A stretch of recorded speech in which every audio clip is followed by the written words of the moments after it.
একজন ট্রাভেলার হিসেবে গতকালকের ঘটনায় আমি খুবই হতাশ, মর্মাহত। ফ্লাইট এক্সপার্ট বিমান টিকিট সেবাদানকারী যে প্রতিষ্ঠানটি, তাদের প্রতারণার কারণে গ্রাহকরা তাদের মতিঝিল অফিসের সামনে সমবেত হয়েছে, প্রতিবাদ জানাচ্ছে এবং সরকারের কাছে বিচার চাচ্ছে। জিনিসটা এই মুহূর্তে বাংলাদেশের আলোচিত ঘটনা। আমরা যারা ট্রাভেল করি, আমি বিশেষ করে আমার কথা বলতে পারি, আমি যখন ট্রাভেল করি তখন আমার যে বিমানের টিকিট সেটা আমি নিজেই কাটি। Flight expert, Gozayaan, share trip, cosmos holiday যে ওয়েবসাইটগুলো আছে সেগুলো থেকে আমি আমার নিজের টিকিটটা কেটে ফেলি। অর্থাৎ আমার ক্রেডিট কার্ড থেকে তারা টাকা নিয়ে নিচ্ছে, আমাকে একটি টিকিটের স্লিপ আমাকে পাঠিয়ে দিচ্ছে আমার মেইলে। সমস্যাটা সেখানে, আমি যে টাকাটা দিলাম, আমি কিন্তু ফ্লাই করবো হচ্ছে আরো 1 মাস পরে, কিন্তু এই যে আমার টিকিটটা দেওয়া হলো, সেই টিকিটটার টাকা কি বিমান সংস্থাগুলো পাচ্ছে? সেটি যদি তারা না পায়, স্বাভাবিকভাবে আমার টিকিটটা নির্দিষ্ট সময় পর বাতিল হয়ে যাবে। সেটাই ঘটেছে। ফ্লাইট এক্সপার্ট ইদানিংকালে তারা বাংলাদেশের যে জনপ্রিয় ট্রাভেলাররা আছে, ট্রাভেলারদেরকে স্পন্সর করে, তাদের মাধ্যমে এবং লোভনীয় অফারের মাধ্যমে মানুষের কাছে অতি পরিচিত হয়ে গেছে। তাদের যে মার্কেটটা সেটা অনেক বড়।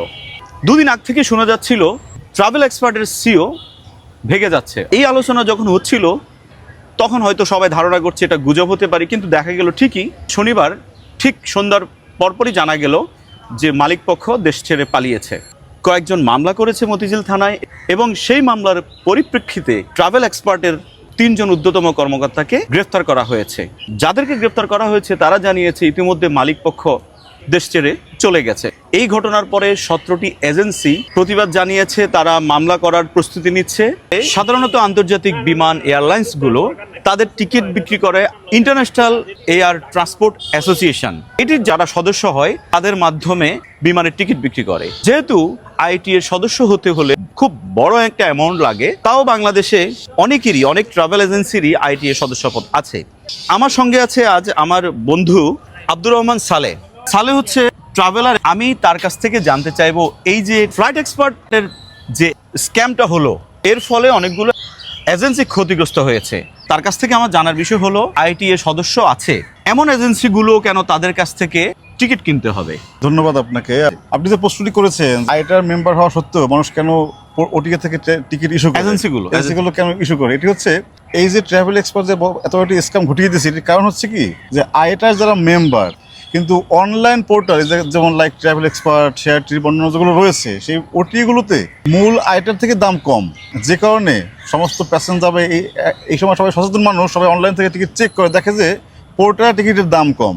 তো আমার আইটা মেম্বার হিসেবে আমার যদি দাম থাকে 25,000 টাকা, আমি যদি পোর্টাল দেখি আমার দেখা রয়েছে 23,000 টাকা, স্বাভাবিকভাবেই আমি গ্রাহকদের থেকে প্রশ্নের সম্মুখীন হব যে আপনি কেন দামটা বেশি রাখতেছেন। তাই বাধ্য হয়ে আমার আইটার মেম্বারশিপ থাকা সত্ত্বেও এজেন্সিগুলোকেও ওটিয়ে স্বর্ণাপন্ন হতেই হচ্ছে, কারণ তারা কম দামে টিকিট সেল করছে। তারা কম দামে কীভাবে টিকিট সরবরাহ করে, যেখানে ইন্টারন্যাশনাল স্ট্যান্ডার্ড অনুযায়ী টিকিটের মোট 7% প্রফিট বিতরণ করে থাকে আইএটিএ বা জিডিএস এর মধ্যে তারা টিকিট ইস্যু করে, কিন্তু তারা যারা ওটিএ রয়েছে তারা কীভাবে কম মূল্যে টিকিটটা দিয়ে থাকে, এই প্রশ্নটা আমাদেরও ছিল। তো গতকালকে ট্রাভেল এক্সপার্টের এই স্ক্যামিংটা হওয়ার আগ পর্যন্ত এই প্রশ্নের উত্তর আমাদের কারো কাছে এইভাবে ছিল না যে সেটা কীভাবে কম দামে ইস্যু করে।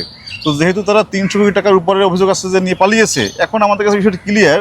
যদি তারা একটা দীর্ঘমেয়াদী প্ল্যান নিয়ে তারা স্ক্যামের উদ্দেশ্যে এসেছিল, যে তারা কিছু টাকা বিনিয়োগ করেছে, লস দিয়ে তারা টিকিট সেল করেছে মানুষদেরকে আস্থান আনার জন্য। তো আস্থা আনার পরে তারা একটা দীর্ঘমেয়াদী প্ল্যান নিয়ে মাঠে নেমেছিল এবং তারা তাদের প্ল্যানে সফল হয়েছে। দিন শেষে অগণিত ট্রাভেল এজেন্সি প্রতিষ্ঠান ক্ষতিগ্রস্ত হয়েছে। আমি আরেকটা জিনিস তোমার কাছ থেকে জানতে চাইবো, যেহেতু এমন ঘটনা ঘটে গেছে যেটির কারণে গ্রাহকরা যেমন ক্ষতিগ্রস্ত হয়েছে, একই সাথে ক্ষতিগ্রস্ত হয়েছে ট্রাভেল এজেন্সিগুলো, তাহলে ভবিষ্যতে আমরা যারা সাধারণ গ্রাহক তারা এয়ার টিকিট কেনার ক্ষেত্রে কোন বিষয়গুলো মাথায় রাখা উচিত? দেখুন, শুধু ট্রাভেল এজেন্সি তারপরে পর্যটক তারা ক্ষতিগ্রস্ত হয়নি, দিন শেষে আমাদের দেশও ক্ষতিগ্রস্ত হয়েছে। দেশের ব্র্যান্ডিং নষ্ট হয়েছে আন্তর্জাতিকভাবে। এখন যেমন আইটার যারা মেম্বার রয়েছে, মানে আন্তর্জাতিক বিধিমালা অনুযায়ী 1 মাস পরে টিকিট পে করার একটা সুযোগ থাকে। আমার আশঙ্কা হচ্ছে যে এই স্ক্যামটির পরে যে আইটি হয়তো একমাত্র বাংলাদেশের জন্য এই পদ্ধতি হয়তো পরিবর্তন আনতে পারে, যে না তারা 1 মাস পরে পেমেন্ট দিবে না, তারা আগাম পেমেন্ট দিয়ে টিকিট ইস্যু করতে হবে। আমি জানি না আসলে ক্ষতি কাটিয়ে ওটা আদৌ সম্ভব হবে কিনা। অনেক ধন্যবাদ তার মূল্যবান মতামতের জন্য। এখানে কয়েকটি জিনিস তার আলোচনায় এসেছে, যে একই সাথে দেশের রেপুটেশন নষ্ট হচ্ছে, আবার আইটি এর মাধ্যমে যে এয়ারলাইন্সগুলো যে সুযোগ তৈরি করে দিয়েছে, অর্থাৎ বিমান টিকিট কাটার পরে 1 মাস পরে হচ্ছে তাদের টিকিটের দামটা পে করা যায়, সেই সুযোগটা হয়তো বন্ধ করে দিতে পারে বাংলাদেশের জন্য। কারণ তারা এখন থেকে বাংলাদেশের এজেন্সিগুলোকে বিশ্বাস করবে না, বলবে যে তারা প্রতারক। একই সাথে গ্রাহকরা যেমন ক্ষতিগ্রস্ত হচ্ছে, দেশের রেপুটেশন ক্ষতিগ্রস্ত হচ্ছে।